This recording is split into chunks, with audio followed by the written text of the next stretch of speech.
किसने क्या खूब कहा है कि उसकी ठोकर भी एक इशारा होता है ताकि तुम उसे याद करो जो तुम्हारा सहारा होता है। नमस्कार, मैं राजा अग्रवाल एक बड़ी सुंदर सी कहानी सुनाता हूँ। एक बार एक गांव में बड़े विशाल मंदिर का निर्माण हो रहा था, तो उसमें मूर्ति स्थापना के लिए एक शहर से बहुत बड़े मूर्तिकार को बुलाया। तो मूर्तिकार जंगल के रास्ते से गांव की तरफ जा रहा था। तभी उसकी नजर एक बड़े से पत्थर पर पड़ती है। तो वो सोचता है कि क्यों ना यार अपन इस पत्थर की मूर्ति बना लेते हैं। वो वहीं रुकता है और अपना थैले में से छीनी हथौड़े निकालता है।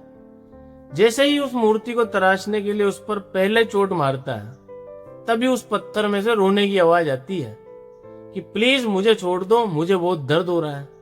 अब ये बात सुन के मूर्तिकार को उस पर दया आ जाती है और वो उस पत्थर को वहीं छोड़ देता है। फिर थोड़ा आगे बढ़ता है तो उसकी नजर एक और बड़े पत्थर पर पड़ती है। तो वो सोचता है कि क्यों ना इसी को तराश लिया जाए। वो उस पत्थर के पास जाता है, वापिस थैले में से छीनी हथौड़े निकालता है और उसको तराशना शुरू करता है। अब पत्थर पर चोटें पड़ने लगी थी, दर्द उस पत्थर को भी हो रहा था, पर वो पत्थर एकदम चुप था।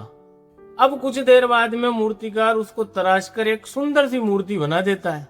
मूर्तिकार मूर्ति को वहीं छोड़कर गांव की तरफ बढ़ जाता है।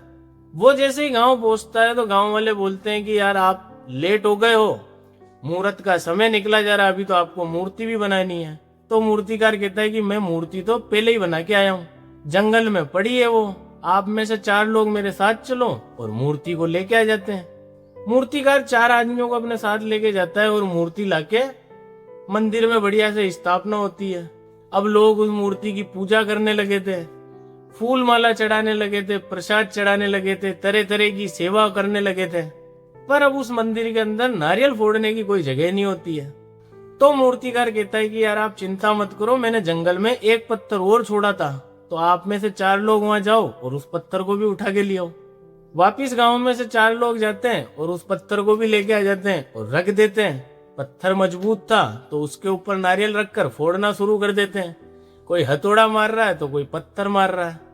अब रात हो जाती है तो वो नारियल वाला पत्थर मूर्ति से कहता है, यार तुम्हारी किस्मत कितनी बढ़िया है, तुम्हारे आगे लोग झुक रहे हैं, तुम्हारी पूजा कर रहे हैं, तरह तरह के व्यंजन खिला रहे हैं, तुम्हें भोग लगा रहे हैं, और एक मुझे देखो, लोग बाग आ रहे हैं, नारियल फोड़ रहे हैं, पत्थर मार रहे हैं, मुझे इतना दर्द दे रहे हैं।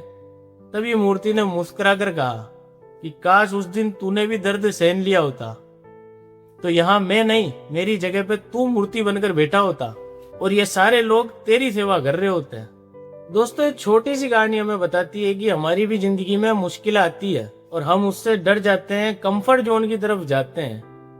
पर अगर मुश्किल आए तो समझ लेना कि ऊपर वाला तुम्हें भी मूर्ति की तरह ही तराश रहा है। और अगर आज आप दर्द से डर गए तो फिर जिंदगी भर लोगों के पांव के नीचे आओगे।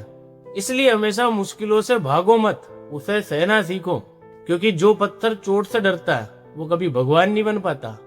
इसलिए आरजे राजा आपसे हमेशा कहता है कि दुनिया को दिखाने के लिए नहीं, खुद से नजर मिलाने के लिए जियो।